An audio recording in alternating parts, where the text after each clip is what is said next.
요한복음 1장 29절로부터 34절까지. 요한복음 1장 29절로부터 34절. 자, 다 찾으셨으면 다 기립하셔서 하나님을 경외하는 마음으로 우리 합독하도록 하겠습니다. 시작. 다음 날 요한은 예수께서 자기에게 오시는 것을 보고 말하였다. 보시오, 세상 죄를 지고 가는 하나님의 어린 양입니다. 내가 전에 말하기를 내 뒤에 한 분이 오실 터인데 그분은 나보다 먼저 계시기에 나보다 앞서신 분입니다 한 적이 있습니다. 그것은 이분을 두고 한 말입니다. 나도 이분을 알지 못하였습니다. 내가 와서 물로 세례를 주는 것은 이분을 이스라엘에게 알리려고 하는 것입니다. 요한이 또 증언하여 말하였다. 나는 성령이 비둘기 같이 하늘에서 내려와서 이분 위에 머무는 것을 보았습니다. 나도 이분을 몰랐습니다. 그러나 나를 보내어 물로 세례 주게 하신 분이 나에게 말씀하시기를 성령이 어떤 사람 위에 내려와서 머무는 것을 보거든 그가 바로 성령으로 세례를 주시는 분임을 알아라 하셨습니다. 그런데 나는 그것을 보았습니다. 그래서 나는 이분이 하나님의 아들이라고 증언하였습니다. 아멘. 자, 하나님의 자녀들이 일어나셨으니까 축복을 빌어주면 정말 복이 내린다는 것을 믿고 우리 앞뒤 좌우분들에게 하늘복 빌어주시길 바랍니다. 하늘복 많이 받으세요. 하늘복 많이 받으세요. 하늘복 많이 받으세요. 하늘복 많이 받으세요. 하늘복 많이 받으세요. 네. 자, 오늘은 특별히 아동부 특송이 있습니다. 예, 우리 아동부 나와서 특송하시겠습니다. 나오세요.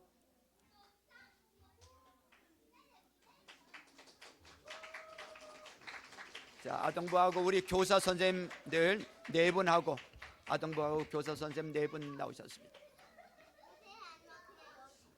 오늘 보니까 내일까지 연휴여서 이렇게 출타한 아이들도 있는 것 같아요. 자, 이쪽으로 오세요. 이쪽으로. 이쪽으로. 예. 이쪽으로. 이쪽으로. 잘 서서. 예. 예. 그래.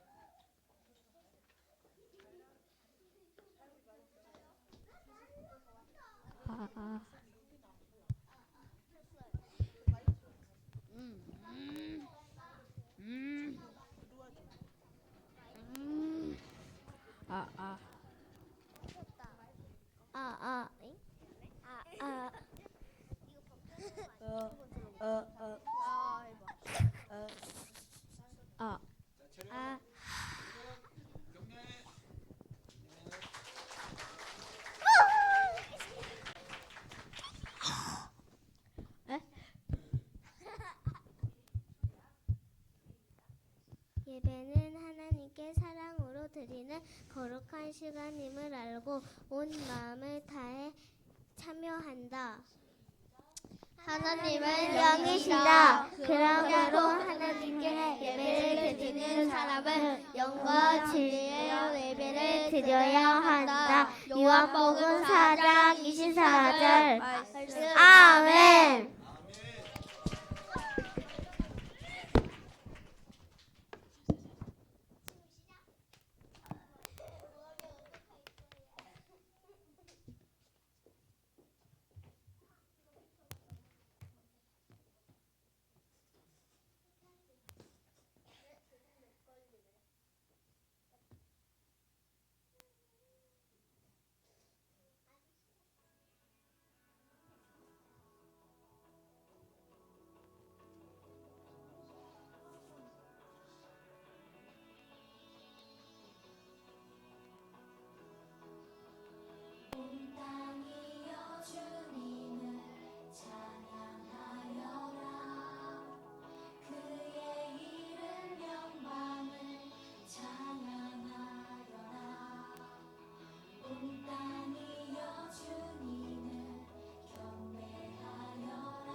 아멘.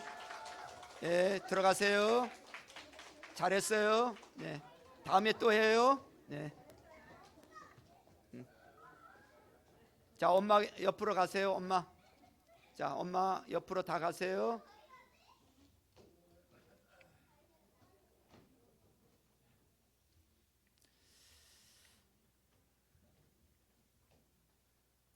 자, 우리가 주일마다 지금 요한복음을 지금 살펴보고 있습니다. 요한복음을 사도 요한이 요한복음을 기록한 목적이 뭐라고 했죠? 요한복음 20장 31절에 보니까 예수가 그리스도이시고 하나님의 아들이심을 믿고 뭐를 얻게 하려고? 생명을 얻게 하려고 기록했다고 말씀하고 있어요. 바로 예수님이 그리스도시다. 그리스도라는 것은 구원자라는 것입니다. 바로 예수님이 우리의 구원자시다. 그리고 하나님의 아들이라는 것은 창조주라는 것입니다. 그러니까 예수님이 구원자요 창조주이심을 믿고 생명을 얻게 하려고 요한복음을 기록했다고 말씀하고 있습니다. 그래서 지난주에 말씀드리기를 우리가 요한복음을 살펴보면서 우리가 요한복음을 통해서 예수님을 정말 제대로 알아야 된다. 교회를 수없이 다니는데 예수님이 누군지를 잘 모른다. 예수님이 어떤 분인지 제대로 알고 제대로 믿고 제대로 미쳐야 될 줄로 믿습니다. 미친다는 것에 대해서 이 트러블이 있는 분들이 있어요. 반감을 가지고 있는 분들이 있어요. 왜냐하면 이단 사이비 같은 데서 잘못 믿고 잘못 알고 잘못 믿고 잘못 미쳤기 때문에 그런 거예요. 그러니까 가정이 깨어지고 불행해지는 거예요. 그러나 예수님을 제대로 알고 제대로 믿으면요 가정이 행복해집니다. 신앙생활이 행복해져요. 여러분 그런 신앙생활 해야 될 줄로 믿습니다. 신앙생활을 오래 했는데 저도 마찬가지고요. 신앙생활을 그렇게 오래 했는데 아이고 미치긴 미친 것 같은데 제대로 아직 완전히 미치지 못한 것 같아서 답답할 때가 있습니다. 우리 모두 요한복음이 끝날 때는 완전히 우리 모두 예수님께 다 미친 사람들 될 수 있기를 주님의 이름으로 축원합니다. 제대로 미쳐야 될 줄로 믿습니다. 오늘 성경에 보니까 세례 요한이 예수님에 대해서 두 가지를 증언을 하고 있어요. 두 가지. 세례 요한이 예수님에 관해서 두 가지를 증언하고 있는데 29절 보세요. 29절을 같이 읽습니다. 시작. 다음 날 요한은 예수께서 자기에게 오시는 것을 보고 말하였다. 보시오, 세상 죄를 지고 가는 하나님의 어린 양입니다. 그래서 자, 세례 요한은 예수님을 뭐라고 증언을 했어요? 하나님의 어린 양이다. 따라서 해보세요. 하나님의 어린 양이다. 자, 하나님의 어린 양이라는 것이 무엇이냐 이거요. 하나님의 어린 양이 뭐냐? 두 가지 의미가 있어요. 첫 번째 의미는, 첫 번째 이미지는 유월절과 관계가 있습니다. 유월절이 되면 사람들이 양을 잡아서 바치기 위해서 양들을 끌고 옵니다. 뭘 기념하기 위해서냐면 이것이 그 당시로 약 1500년으로 거슬러 올라가서 1500년 전에 모세라는 지도자가 일어나서 애굽에서 이스라엘 백성을 구원했을 때 그 사건을 기억하기 위해서 유월절을 지킵니다. 명절이에요. 그 당시에 이스라엘 백성들은 어디에서 노예 생활을 하고 있었죠? 이집트에서, 애굽에서 노예 생활을 하고 있었어요. 하나님께서 모세라는 이 사람을 불러서, 지도자로 불러서 이스라엘 백성을 구출하기로 결정을 했어요. 모세가 하나님의 말씀을 받고 그 당시에 최고 통수권자인 애굽의 이 바로에게 가서 나의 백성을 풀어달라고, 나의 백성을 보내달라고 그랬어요. 들어줬어요? 들어줄 리가 없죠. 자기 백성이고 노예로 삼고 있는데 들을 리가 없죠. 그래서 하나님께서 재앙을 내리시죠. 재앙을. 모세가 지팡이로 물을 치니까 물이 뭘로 변했어요? 피로 변했어. 나일강이 피바다가 돼버린 거예요. 피 냄새가 나. 물을 먹을 수가 없어. 그러니까 바로가 여기서 항복을 했어요. 데려가라, 데려가라. 그래서 모세가 다시 하나님 앞에 기도하고 이 피바다를 이루고 있던 강물을 향해서 다시 명령했더니 정상이 된 거예요. 정상이 됐어. 그러니까 바로가 또 어때요? 사람이 또 바뀌잖아요. 못 보낸다 이거요. 사람이 화장실 갈 때 마음하고 나올 때 마음이 다르다고. 요즘이야 뭐 집집마다 화장실들이 다 있고 또 뭐 화장실이 2개도 있는 집도 있고, 그러니까 별로 불편함이 없잖아요. 별로 기다리지 않잖아요. 제가 어릴 때만 하더라도요, 이 학교 가거나 아니면 이 뭐 어디 가면 공동 화장실에 줄을 섰다고. 줄을 서요. 급해 죽겠는데 안 나오는 거요. 그때 마음은 빨리 나와라 빨리 나와라. 내가 들어가면 내가 빨리 보고 나와서 뒷사람 보게 해야지. 근데 들어가면 어때요? 안 나와. 들어갈 때 마음하고 나올 때 마음하고 다르다고. 바로가 그런 거요. 지금 먹을 물이 없고 죽겠으니까 보내겠다 그랬는데 다시 그 문제가 해결되니까 못 보낸다 이거요. 바로 마음이 변했어요. 그러니까 또 다른 재앙이 내리죠. 그러면 또 바로가 가라 이거요. 또 재앙이 그치고 나면은 못 간다 이거요. 이러기를 몇 번을 반복을 해요? 9번을 반복을 합니다. 9번. 9번 반복하다가 10번째 재앙이 내리게 됩니다. 하나님께서 이번에는 바로가 꼭 보낼 거다. 오늘 밤에 죽음의 천사가 와서 처음 난 것을 다 죽이고 할 거다. 사람에게는 맏아들이 있는데, 장자가 있는데, 이 맏아들을 양도 맞배, 염소도 맞배, 소도 맞배, 이 동물들도 첫 태생은 다 죽이고 갈 거다.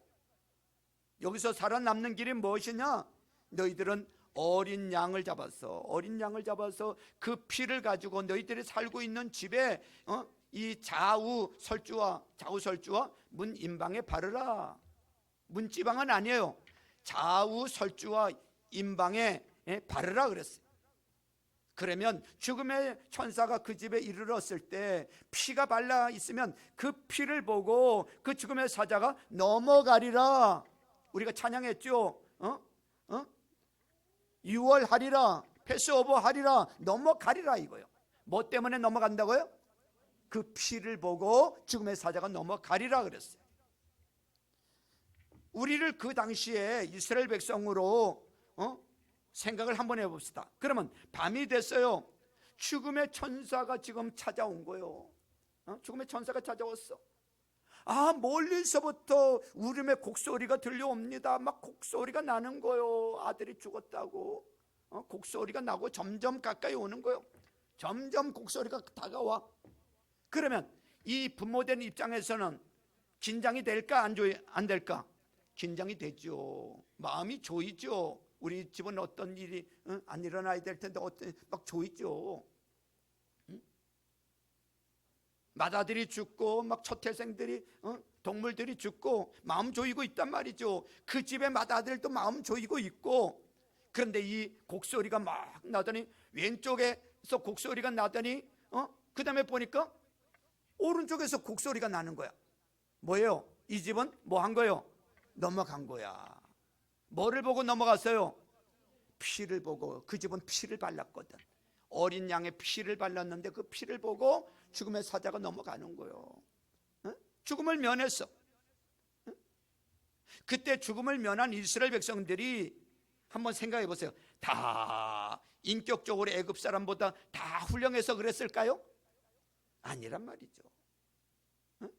그때 죽음을 면한 사람들이 다 하나님께 정말 하나님 잘 섬기고 순종자라고 그래서 그게 넘어갔을까요? 아니야. 죽음을 면할 수 있었던 것은 이분들이 인격적으로 남보다 훌륭해서도 아니었고 이렇게 하나님을 쌩쌩하게 믿거나 섬겨서도 아니라 뭐를 발랐기 때문에? 어린 양의 피를 발랐기 때문에. 뭘 발랐다고요? 어린 양의 피를 발랐기 때문에. 그 피 때문에 사는 거예요. 피 때문에. 오늘 이 시대도 똑같은 거예요. 우리도요. 우리도 다른 사람보다 인격적으로 뛰어나고 공부를 많이 하고 잘 나오고 잘 살고 그래서 우리가 구원받은 거예요? 아니에요. 오늘 이 시대가 우리가 구원받은 것도 단지 예수 그리스도를 믿음으로 말미암아, 예수 그리스도를 믿음으로 영접했더니, 받아들였는데, 예수님을 영접했더니, 예수님을 영접하는 동시에 그 피가 우리 가운데 뿌려지는 거예요. 예수의 피가 뿌려지고 그 보혈이 우리를 덮어주는 거예요. 씻어주는 거예요. 나 여전히 부족하고 나 실수 많고 죄 많았던 자였는데 그 예수님을 믿음으로 그 보혈이 나를 씻어주시고 그 보혈이 나를 덮어주신 거예요. 그 피 때문에 우리도 사는 거예요. 예수의 피 때문에. 그 피를 보시는 거예요, 하나님이.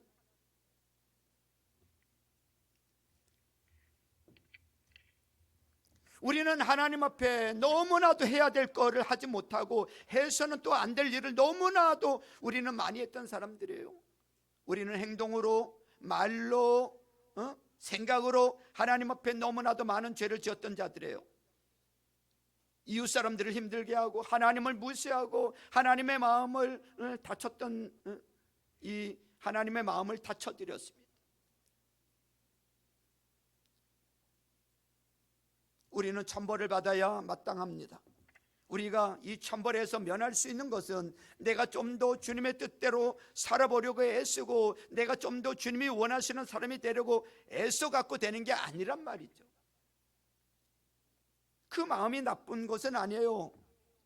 그러나 그걸로는 안 된단 말이죠. 내가 뭘 했기 때문에 그것이 사함받고 구원받는 게 아니야. 하나님의 징벌, 하나님의 진노를 면하기 위해서는 우리는 예수의 피 뒤에 숨는 수밖에 없는 줄로 믿습니다. 예수의 피 때문에 사는 거예요. 예수님께서 나를 위해서 십자가에서 피 흘린 것을 믿고 그 피 공로를 믿고 예수님을 주님으로 영접해서 그대 피 뒤에 서는 이것밖에 우리에게는 길이 없는 줄로 믿습니다. 세상 죄를 지고 가는 어린 양이로다. 예수님께서 세상에 오신 목적이 바로 이것 때문에 온 거예요. 나의 죄를, 우리의 죄를 해결할 수 있는 방법은 예수님의 피밖에 없기 때문에 내가 어린 양으로 가리라. 그래서 이 땅에 어린 양으로 오셔서 우리의 죄를 위해서 대속제물이 되어주셔서 십자가에 보배른 피를 흘리시고 다 이뤘다 말씀하시고 우리를 구원해 주신 줄로 믿습니다.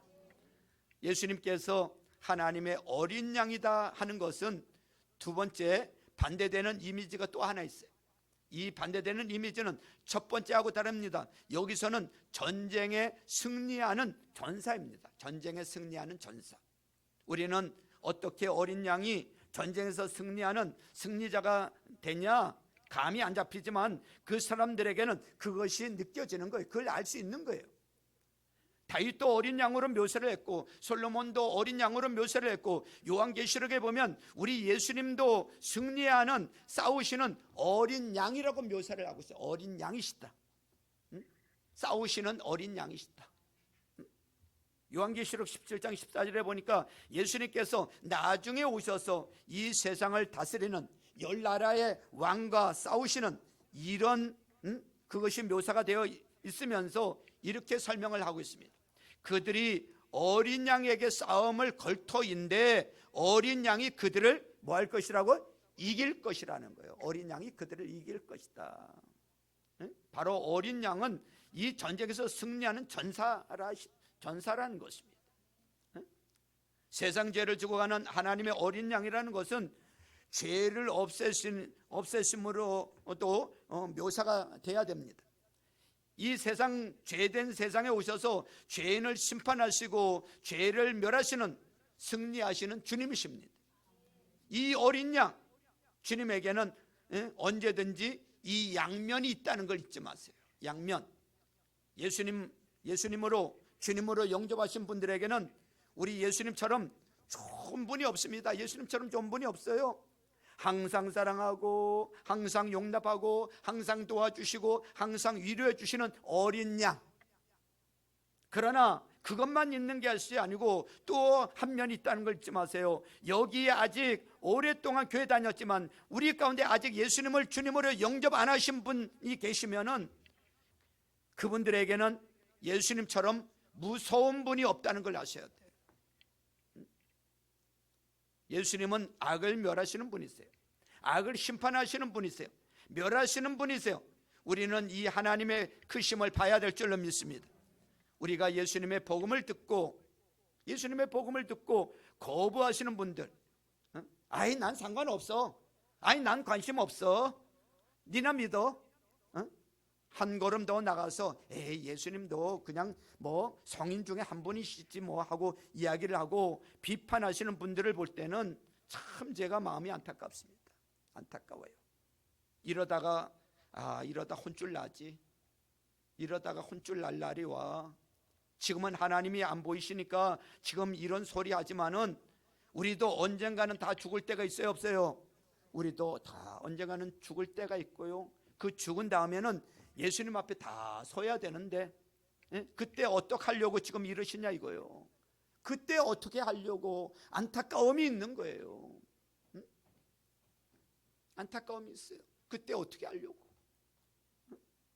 예수님이 어떤 분이신데, 예수님은 우리를 사랑하시는 사랑의 하나님이신 동시에 믿지 않는 자들에겐 심판의 하나님이시라는 것을 잊어서는 안 되는 것입니다. 여러분, 기회 주었을 때, 기회가 남았을 때 빨리 예수님을 영접하고 이 예수님을 받아들이는 자는 사랑의 하나님으로 받아들이는 거예요. 그러나 받아들이지 않으면 때가 되면 우리 모두 다 죽을 때가 있는데 심판의 하나님으로 다가오는 것입니다. 여러분, 우리 예수님이 어떤 분이십니까? 누구보다도 높으신 분이세요. 만왕의 왕이시잖아요. 자, 예를 들어 볼게요. 자, 대통령이 여러분들을 청와대로 초청을 했다고 봅시다. 안중에 있는 아무개 고생이 많소, 청와대로 오소 해가지고 청와대 갔어. 청와대 가가지고 그래도 불러주니까 고맙지요. 그런데 청와대 가가지고 야 재명아 잘해라 좀, 재명아 좀 잘해야 돼 하면서 만약에 덩어리를 이렇게 두드린다면 그럼 돼요 안 돼요? 그러면 안 되지.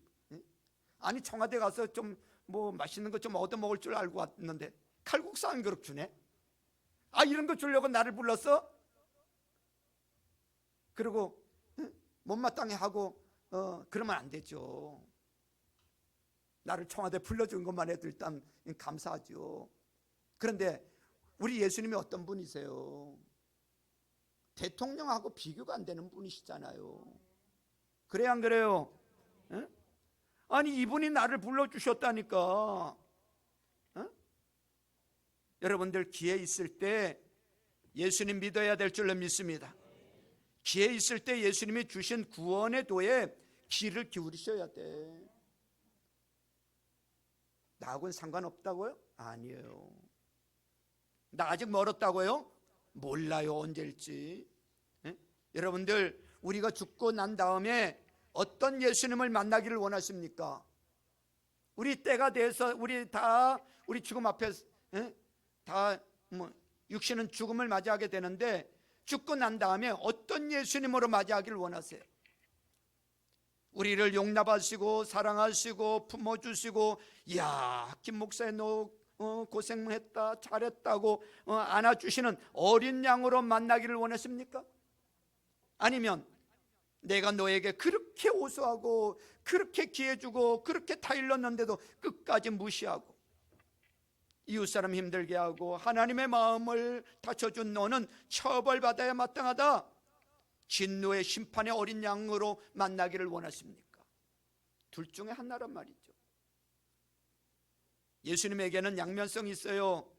어떤 분은 너무 한 면만 보시는 분들이 있어요. 한 면만 보는 분들이 있어. 여러분은 심판해 주시며 우리 주님은 구원 주시고 하나님의 어린 양이라는 것을 잊지 마시길 주님의 이름으로 축원합니다. 사랑의 하나님이신 동시에 심판의 하나님이심을 잊어서는 안 돼.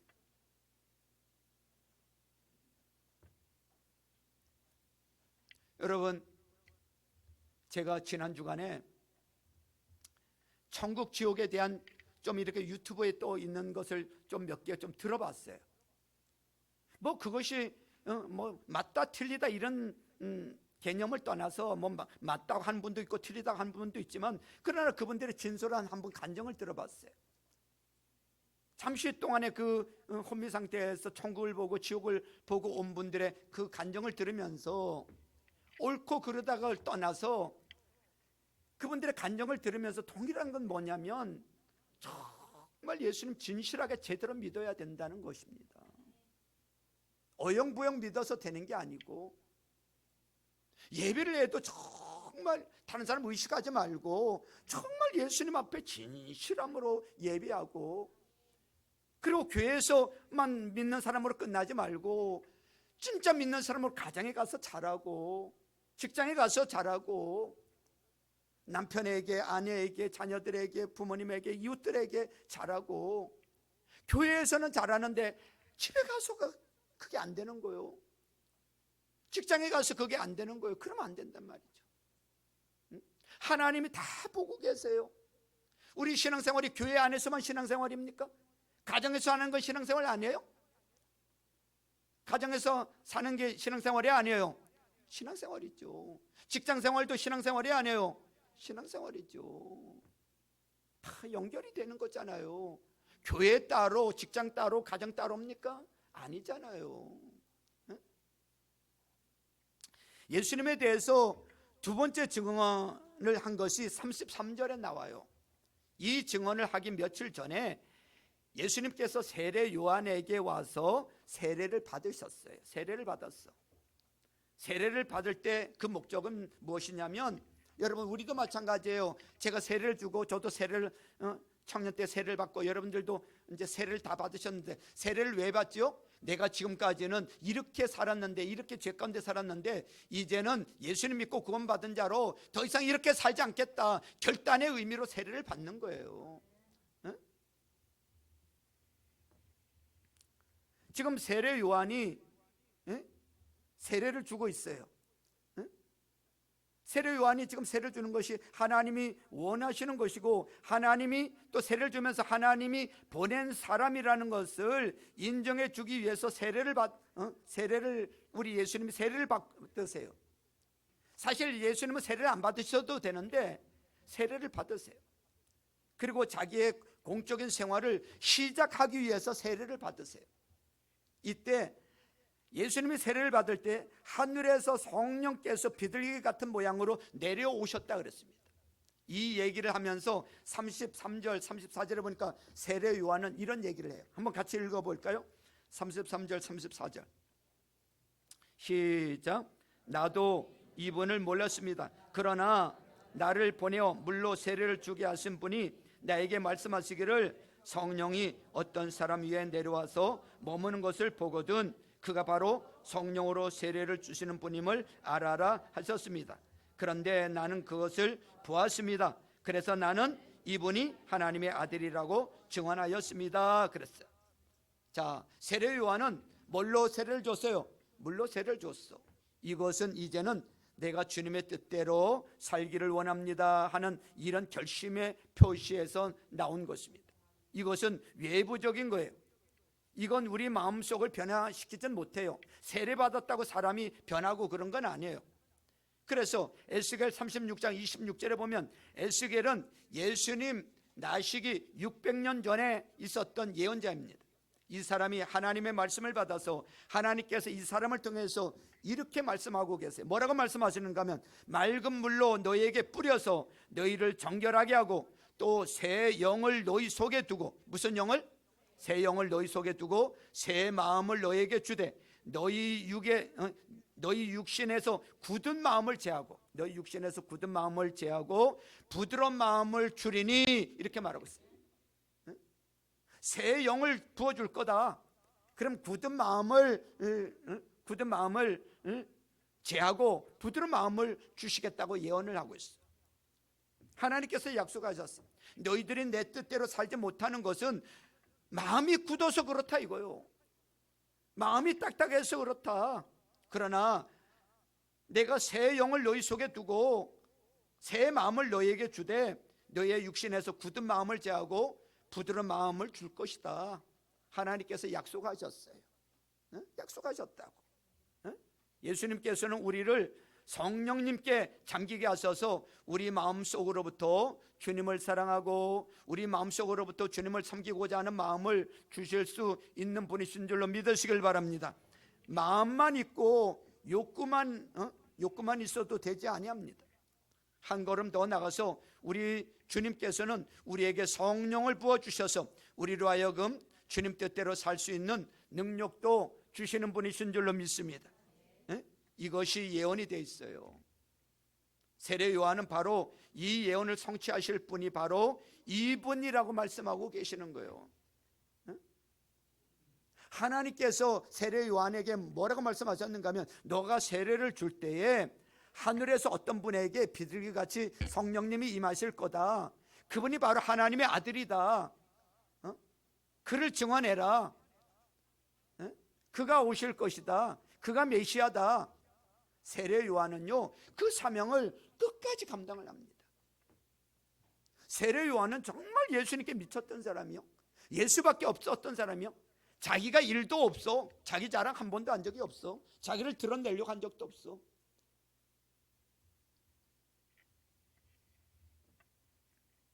그래서 에레미야 31장 33절에 보면 하나님께서 에스겔과 동시대에 살았던 예언자인 에레미야를 통해서 이렇게 말씀하세요. 나 여호와가 말하노라. 그러나 그날 후에 내가 이스라엘 집에 세운 언약은 이러하니 곧 내가 내 법을 그들의 속에 두며 그 마음에 기록하리라 그랬어요.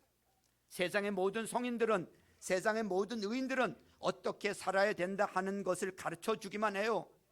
그러나 우리를 도울 능력이 없어요. 힘이 없어. 이렇게 살아야 된다고 말만 했지 도울 능력이 없다고요. 여러분 한번 생각해 보세요. 내가 이 운물에 빠졌다고 한번 가정해 봅시다. 내가 어디 가다가 운물에 빠졌어. 운물에. 그런데 운물에 빠졌는데 어떤 사람이 지나가다가 아이고 째째째째 참 안 됐군 하고 지나갔습니다. 또 어떤 사람이 지나가다가 내려다 보더니 아이고 너 항상 조심하라고 그랬더니 까불더니 빠졌잖아. 야단치고 넘어갑니다.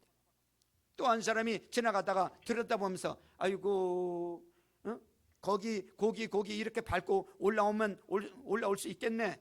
그러고 지나갔습니다. 우리가 빠진 거 이거 잘못됐다는 거 이거 가르쳐 줄 사람이 필요합니까? 요렇게 하면 나온다. 이거 가르쳐 줄 사람이 필요합니까? 우리에게 필요한 사람이 누구입니까? 운물 속에 들어와서 나를 업고 그 물 속에서 나올 수 있는 이런 사람이 필요한 거 아닙니까? 주님께서 바로 그런 분이신 줄로 믿습니다. 바로 주님이 그런 분이야. 이 목적을 위해서 말씀이 육신이 되어 우리 가운데 거하셨고 이 목적을 위해서 우리를 위해서 돌아가시고 부활하셔서 이제는 우리에게 성령을 주셔서 이렇게 살아야 된다, 저렇게 살아야 된다 말씀만 하시는 것이 아니라 아예 우리 속에 들어오셔서 우리 속에 오셔서 내주에 계시고 지금도 임재하시고 세상 끝날까지 너희와 항상 함께 하시겠다고 말씀하신 그 말씀대로 우리 속에 오신 성령님께서 우리의 이 굳어져 있는 마음을 갈아엎어 주시고 부드러운 마음으로 만들어 주시는 분이 바로 우리 주님이신 줄로 믿습니다. 사랑하는 성도 여러분, 얼마나 우리 주님이 위대하신 분인지 우리 이분에게 좀 미쳐야 될 줄로 믿습니다. 제대로 알고 제대로 믿고 정말 예수님께 제대로 미쳐서 살아야 돼요. 세례 요한 보세요. 짧은 인생 살았어요. 예수님보다 6개월 먼저 왔는데 그리고 예수님을 앞길을 평탄케 하려고 곱게 하려고 그 사역하다가 옳은 말 하다가 목 잘려서 순교당했습니다. 기껏 살아야 한 33살까지 사셨어요. 그렇지만 우리 주님께서 뭐라고 말씀하세요? 사람이 난 자 중에 이만한 자가 없다고 제일 큰 자라고 칭찬하시잖아요. 저는 그에 비하면 아이고 너무 오래 사는 것 같아. 너무 많이 산 것 같아. 그에 비하면 우리 모두 남은 생애가 얼마나 될지 모르지만 정말 예수님을 제대로 좀 믿고 좀 제대로 살았으면 좋겠습니다. 아멘이죠? 네? 아멘? 네. 여러분 신앙생활에서 항상 가책 가운데 사시는 분들, 여러분들 가책 느끼지 마시길 바랍니다. 우리 주님이 십자가에서 다 담당해 주셨어요. 여러분들이 하나님 앞에 설 수 있는 것은 여러분의 자격으로 서는 게 아니에요. 예수 그리스도의 피공로로 서는 줄로 믿습니다. 어린 양 대신 우리 주님, 어린 양 대신은 우리 주님으로 인해서 서게 되는 줄로 믿습니다. 히브리서 기자가 4장 15절에서 얘기하기를 우리가 긍휼하심을 받고 때를 따라 돕는 은혜를 얻기 위하여 은혜의 보좌 앞에 담대히 나갈지니라 그랬어요. 담대히, 은혜의 보좌 앞에 담대히 나갈지니라. 뭐 때문에 은혜의 보좌 앞에 담대히 나갈 수 있죠? 예수의 피 때문에. 할렐루야. 그래서 여러분들 우리가 예배를 할 때도요, 예수 피를 먼저 여러분 예수 피를 의지하고 나가세요. 먼저 예수 피 앞에 회개하고 보혈 의지하고 예배하십시오. 기도할 때도 예수의 보혈 의지하고 기도하고요, 찬송할 때도 예수 보혈 의지하고 그 피 때문에 사는 거예요. 응? 여러분 무엇을 구해야 되겠느냐?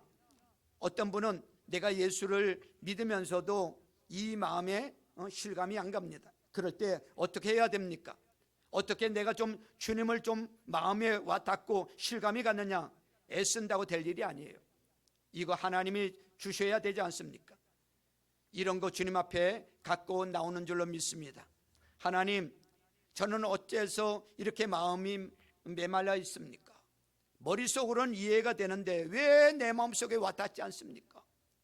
이거 우리 주님 앞에 갖고 와야 될 줄로 믿습니다. 예수님께서 바로 이것을 약속하셨습니다. 어떤 분들은 주님의 뜻인 것을 알면서도 항상 실패하니까 항상 주님이 두렵고 하나님이 두렵고 쭈뼛쭈뼛하고 하나님 앞에 나가기를 두려워하고 성경도 읽기 싫고 기도도 하기 싫어해. 내가 주님의 뜻을 알고 안 될 때 어떻게 해야 됩니까? 하나님 앞에 나와야지요. 하나님 앞에 나와야지요. 어떤 사람에게 전도하면 아이고 죄가 많아서, 죄가 많으니까 하나님 앞에 나와야지. 여러분 때가 많으면 어디로 가야 돼요? 목욕탕 가야 되죠. 아유 때가 많아서 목욕탕 못 가겠어. 말이 돼요 안 돼요? 안 되죠. 때가 많으니까 목욕탕 가야 되듯이 죄가 많으니까 하나님 앞에 와야지. 방법이 없잖아요. 이 능력이 어디서 나옵니까? 여러분들이 애쓴다고 그게 될 일입니까? 주님께서 이것을 약속하셨고 주님께서 이것을 저와 여러분에게 주시기를 원하시는 줄로 믿습니다. 어린 양 되시는 주님 앞에 나와서 이 모든 문제를 해결받는 우리 모든 성도님들 될 수 있기를 주님의 이름으로 축원합니다. 자, 3월이 시작이 되어졌습니다. 따뜻한 봄날이 이제 시작이 되어졌어요. 예배하기 좋고요, 기도하기 좋고요, 전도하기 좋고요. 우리 예수님 보혈 의지하고 우리 사순절을 보내면서 좀 더 하나님 앞에 좀 더 예배하는 시간 좀 더 갖고, 좀 더 기도하는 시간도 좀 더 갖고, 말씀 묵상하는 시간도 좀 더 갖고, 좀 더 예수님을 묵상하면서 보혈을 체험하고 우리 모두 이 보혈의 은혜를 이 3월 달에 톡게 체험하는 저와 여러분들 다 될 수 있기를 주님의 이름으로 축원합니다. 축원합니다. 우리 기도하시겠습니다.